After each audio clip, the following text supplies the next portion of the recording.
inflation in Nigeria continues to climb. Let's take a look at the latest figures. Headline now, 24.08% from 22.79 in June. Food inflation, which is what we're going to be looking at. I mean, if you approximate, that's practically 27%. Core inflation also rising, urban and rural inflation rising as well. But as you can see, food inflation highest there. Headline also, big jump in food inflation, 3.45% on a month-on-month basis from 2.4. Headline 2.89. Core inflation that strips out the volatile items, 2.1%. Urban inflation 3.05 in the cities where everyone, well, half of the population lives, and then the rural areas also where food production takes place, 2.74% climb there as well. Joining us to talk about agriculture, smallholder farmers, sustainability, Atako Bountiful. He's the managing director of Alana Green Limited. Atako, thanks for joining us. Good afternoon to you. Yeah, so what are you guys doing in the Agric space, and then what do you make of these figures as we focus particularly on food? Okay, so Alana Green Limited is an agricultural development firm. We're focused on helping smallholder farmers and farms optimize their production capacity. So we do this through providing quality and affordable inputs, expertise and technological advancement. We're also in the export business, and then we do farm machinery supply.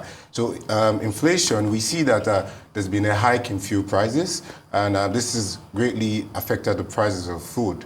As a matter of fact, I stumbled into a contact on Twitter today, and we see that the price of paddy rice as of today is 400,000 naira per ton. So this is forcing the hands of millers to reduce their production capacity. We also find that the Russia-Ukraine crisis was a large influence to the global inflation. We also see that there's been an uprising now in Niger, and there's almost a war. And you see, these places are places where products, agricultural commodities are being smuggled into the country, and it helps reduce some pressure on our food production. Great. So thanks for telling us what you do. I'm glad you mentioned the inputs. So as far as inputs, what's fertilizer prices? Yeah. What are we seeing there, and how is that going to impact what these smallholder farmers are putting on? I guess growing, and then which gets to our tables. So we've experienced an upward review of input prices over the past 3 to 4 years, but this year has been crazy. So. Our business is largely involved in input trade, fertilizer, and crop protection products. We find that for this season, there's about a 70 to 75 upward review of these prices. For urea at the time, urea is going for a bag, 29,000. This is usually 14,000 to 15,000. So if it's going for a bag at about 29,000, for me, who now deals to smallholder farmers, you can imagine how much more, after factoring the cost of logistics and those other overhead costs, how much you get to the farmers. We see that Nigeria also has issues with sourcing raw materials, largely because of the Russia and Ukraine crisis, because we get a lot of our raw materials from Russia, Belarus, and the likes. So it's going to greatly put some pressure on production, and we're going to see that the food prices will increasingly, climb. Now, I heard you talk earlier on urban inflation. So part of the things that we're doing at Alana Green is to start up a campaign to say, look, people in urban cities need to start farming. You can create an urban garden just by the corner. So you're saying I should start growing tomatoes or something in my backyard. Something you can eat. For example, tomato prices are, at an all-time high. Skyrocketing. Yes, because of, so they had a disease called, I think, tuta absoluta that got into our production of tomato. I think about 40,000 hectares of farm in up north. And you see, if you're growing tomato, it will take you no stress. Before you leave your house in the morning, you water it. And then before, it doesn't even take time. I think about two months or so you have it. So urban... so if everybody starts farming, what happens? We reduce the prices of food or what? So prices will crash relatively because you don't need to go to the market to buy... so let's just start from vegetable. You don't need to go to the market to buy vegetable, right? Yeah. So if I'm not buying, you're not buying, the guy in this room is also not buying. The lady in the market would, start to decrease her price. Yeah. Because she's seeing that the patronage isn't, as much as it used to be. Yeah. So we but, need to but doesn't the lady in the market want us not to farm so that we come and buy her apples and her tomatoes and so on and so forth? Yeah, so farming is interesting, especially urban farming. So you're not just farming so you can consume, you're farming also to help the climate. That's another topic altogether. Hey, we're going to get to climate change in just a sec. Food supply shocks, road transportation, insecurity in the food producing areas, and then the legacy infrastructure issues. Yeah. How are you guys analyzing those hurdles? So I'll give you a real-time example. We've been moving commodities from point A to point Z. So I'll just give you a practical one. We moved from the North Central to Abuja, and we had to pay 800,000 naira for a 30-ton truck. What? So if you have to pay that amount, like I said earlier My God. somebody needs to bear the Cost, yeah. We're a business. As much as we like to make impact, we're a business. So we're for profit.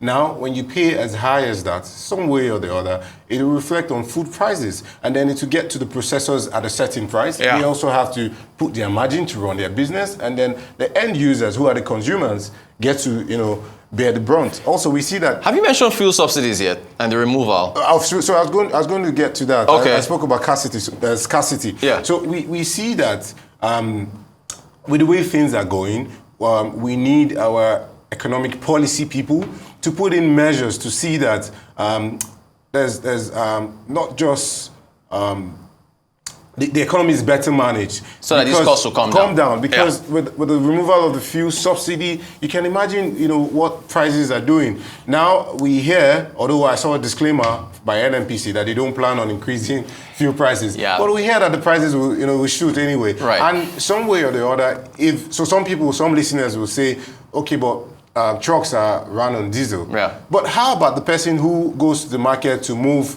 down to his own point before he starts selling? He's going to use a vehicle. Which and that is vehicle is petrol. Yeah, So yeah. it's going to reflect badly on our fuel. On insecurity, Nigeria is almost practically a jungle. I'm sorry to say. Yeah. So we have operations in a lot of places we shut down. For example, there's no amount of premium pricing that you give to us as a company that will go into Nigeria to farm.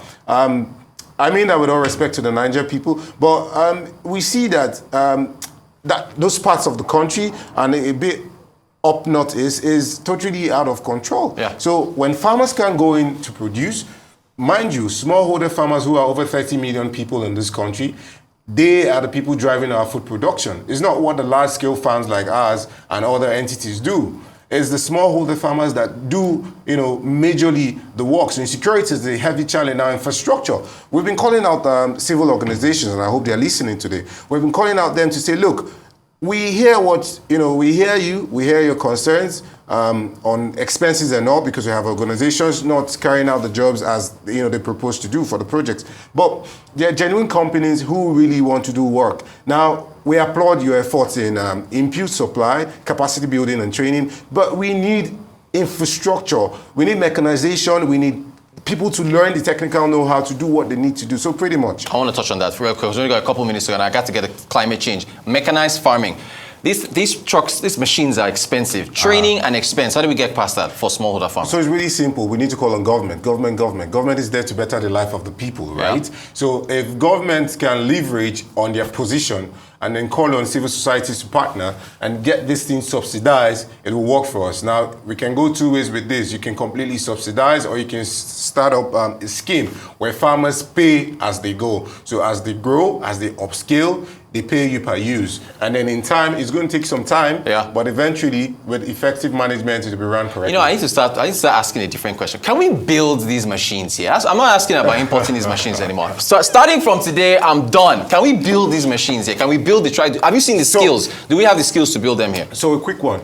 I sat in a conference where a lady from a company called Outsource Global, they have 1,500 staff. They're in business process outsourcing. And it's simple.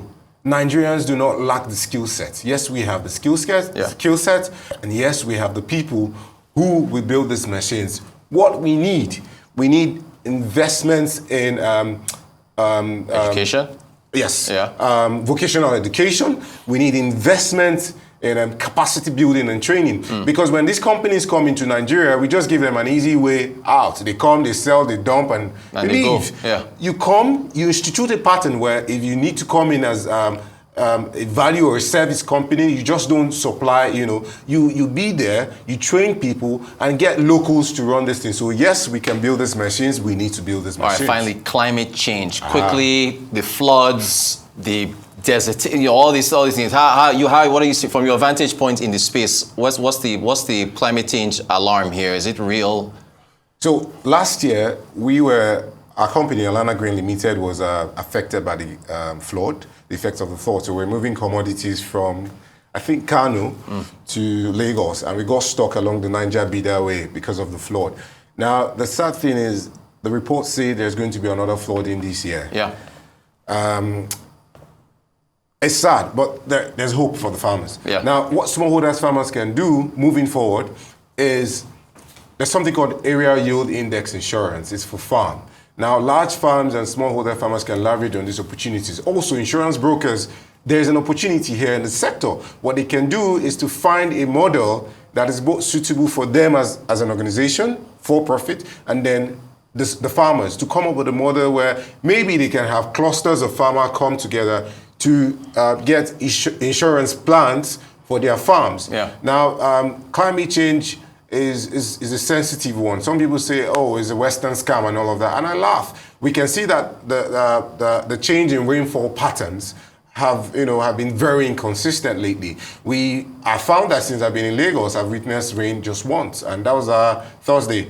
I witnessed rain just once. That's unconventional, given that it's the south of the country. So it should rain almost every day in Lagos at this time of the year. So it's real, it's happening along Yobe, Sokoto, and up north. We find that desertification is happening. We're losing land. So what we need to do is to follow up technology. I know a company in the UK who grows tree from a bucket, who grows crop from a bucket. So we need some heavy investments. We need aggregation companies to sit up and say, look, we want to help our farmers upscale, build capacity. So what we do at Alana Green, we train our farmers on sustainable practices, and that involves climate smart practices. We tell them, look, you can't burn bushes anymore. That's old school. So burning of refuse and all those things, they drive me nuts. Atako Bountiful, Managing Director, Alana Green Limited. Very, very informative discussion on agriculture. Thank you so much for joining us. Thank you for having me.